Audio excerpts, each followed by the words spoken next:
Olá, pessoal! Sejam bem-vindos ao CitoCast. Eu sou Amanda Souza, estudante do sexto semestre do curso de Biomedicina, e ao meu lado aqui está meu amigo Gabriel Andrade, que também é estudante do sexto semestre do curso de Biomedicina.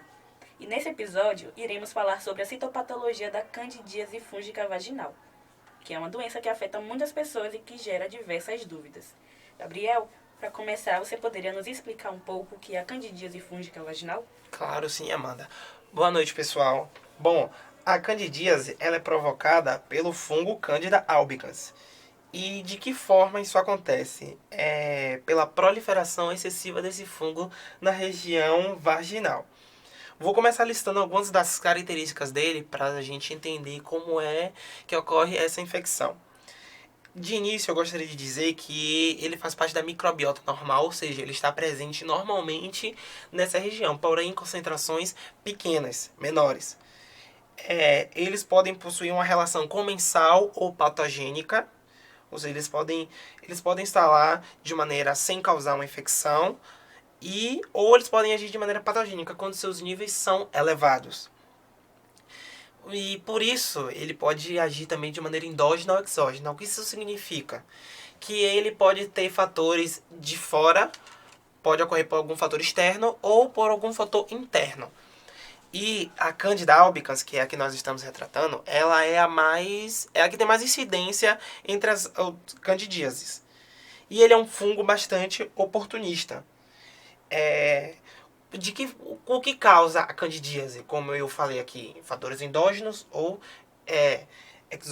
exógenos. Bom, uso de antibióticos por bastante tempo. Um sistema imunológico enfraquecido também pode se tornar uma ação suscetível para esse fungo. Diabetes, gravidez, estresse, uso prolongado de contraceptivos orais, roupas apertadas ou úmidas e as mudanças hormonais.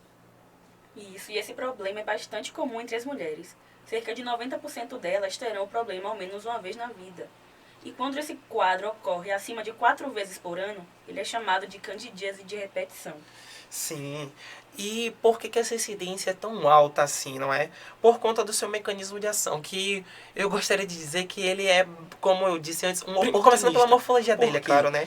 Que ele é um organismo dimórfico, apresenta uma alteração na sua forma.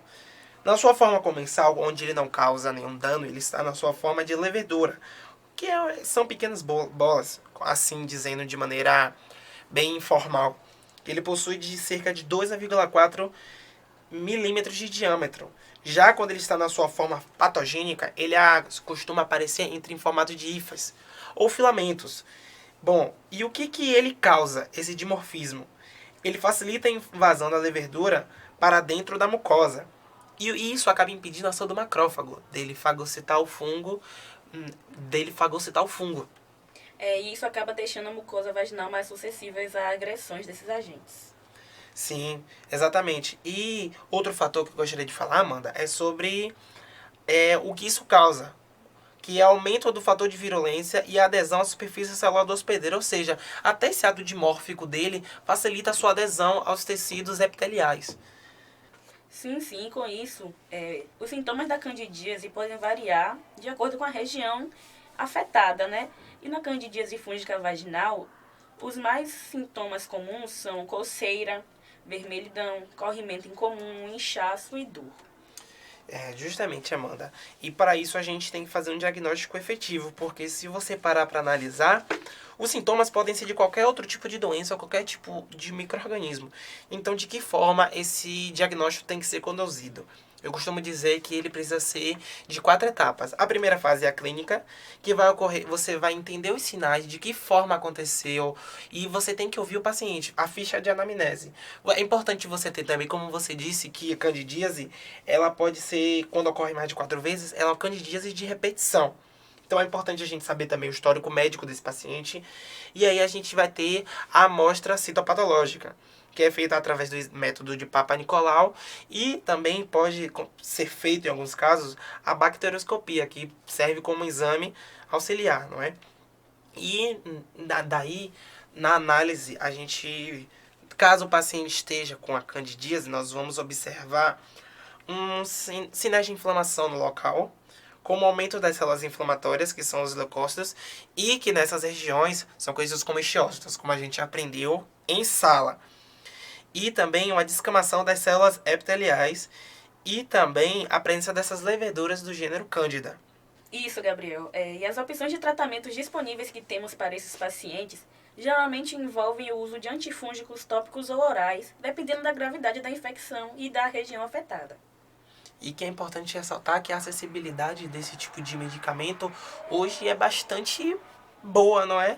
É algo que realmente é acessível. Enquanto ao valor, quanto ao local. Tem alguns tipos de medicamentos, por exemplo, eu já presenciei um caso que uma colega minha, ela teve, eu fui com ela, ela não precisou de receita nem nada. Ela foi, pegou um antifúngico e utilizou. Como, por exemplo, o cetoconazol, bastante utilizado aí. Isso. O miconazol. E também sobre as formas dele de ser utilizado, como você disse, né? Que pode ser em forma de creme tópico, o que muita gente não sabe, supositório. E o comprimido oral, que é o mais acessível. E é isso, pessoal. Muito obrigada por ouvirem nosso podcast. E o nosso principal objetivo aqui foi compartilhar com vocês informações valiosas sobre a candidíase e a sua abordagem na citopatologia. Não deixem de compartilhar esse episódio com seus amigos e familiares, para ajudar na conscientização sobre essa doença que é tão comum, tão corriqueira no nosso dia a dia. Isso. Fiquem bem e se cuidem. Tchau, tchau, pessoal.